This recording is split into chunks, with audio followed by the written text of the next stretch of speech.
Et ça, tu vas commencer bientôt ces rééditions ou éditions de nouveaux textes? J'espère pouvoir le faire l'année prochaine. Donc j'espère pouvoir sortir une petite revue autour de la boutique qui servira à la fois qui sera à la fois entre une revue de librairie et un fanzine orienté science-fiction, comics, bande dessinée, littérature de genre. Donc ça permettra de parler à la fois des littératures de genre, puis parler aussi au cinéma qui est lié à ces littératures. Ça permettra de passer des articles, de passer des nouvelles. Surtout qu'aujourd'hui, le gros intérêt aujourd'hui, c'est que les prix de l'imprimerie ont vraiment chuté. C'est-à-dire que tu peux faire de la quadrichromie aujourd'hui à moins d'1 € le numéro.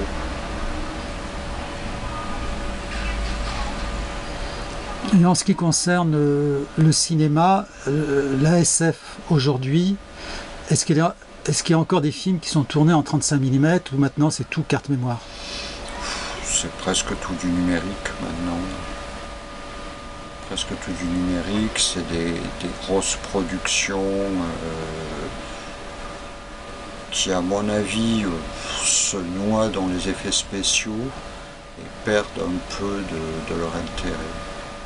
Des scénarios qui sont parfois sacrifiés aux dépens des effets spéciaux. Je trouve que dans le cinéma de science-fiction aujourd'hui, il n'y a pas grand-chose de réellement passionnant.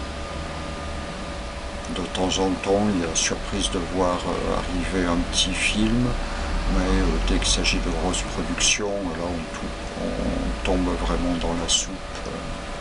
Et ça, c'est un cinéma qui est fait pour les adolescents, n'importe comment. De toute manière, oui, c'est un cinéma pour les ados, mais malheureusement, il n'y a plus que ça. En science-fiction, je dirais, il n'y a pratiquement plus que ça. Alors aujourd'hui, on ferait plus Planète Interdite. On pourrait le faire, mais à mon avis, ça aurait plus les qualités du premier film.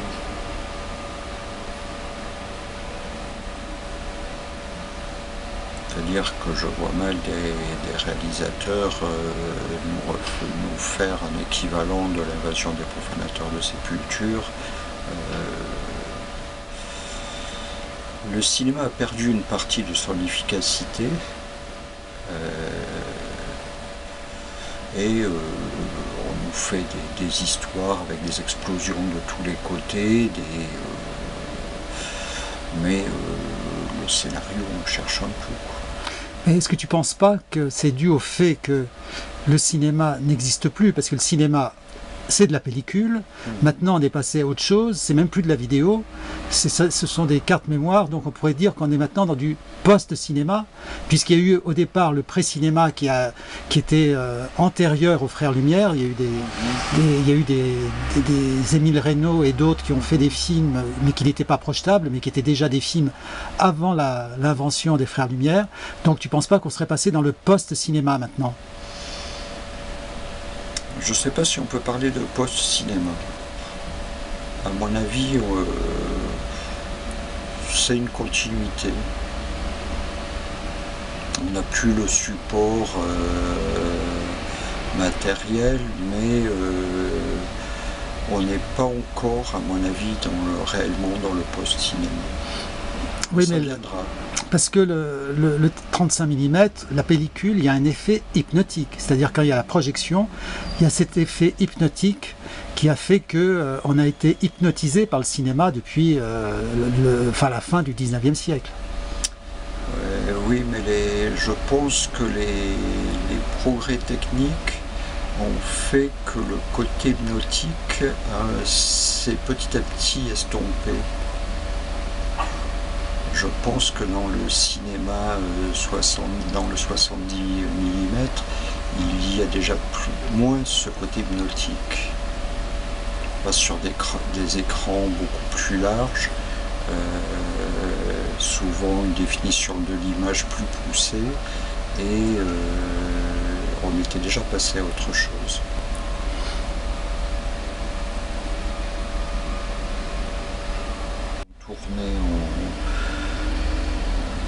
35 aujourd'hui, ce seront ceux qui travailleront avec des producteurs, des petits producteurs, des producteurs moyens, qui utiliseront leur propre matos dans certains cas. Mais tous ceux qui ont travaillé avec les grosses majors maintenant vont tous faire du numérique haute définition. Parce que là, maintenant, le problème, c'est que le 35 mm, c'est très cher. Tu vois, la pellicule, le développement, le tirage des copies, ça a énormément augmenté. Mais l'intérêt du numérique, c'est que tu retournes une scène autant que tu veux. Ça ne te coûte pas tellement plus cher, quoi. Alors qu'en 35, si tu foires une scène, la tourner de nouveau, ça coûte de l'argent.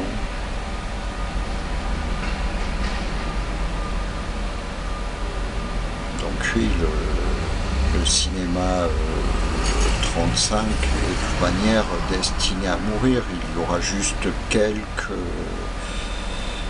réalisateurs qui voudront continuer d'utiliser ce support, mais ils seront plus très nombreux dans les années à venir.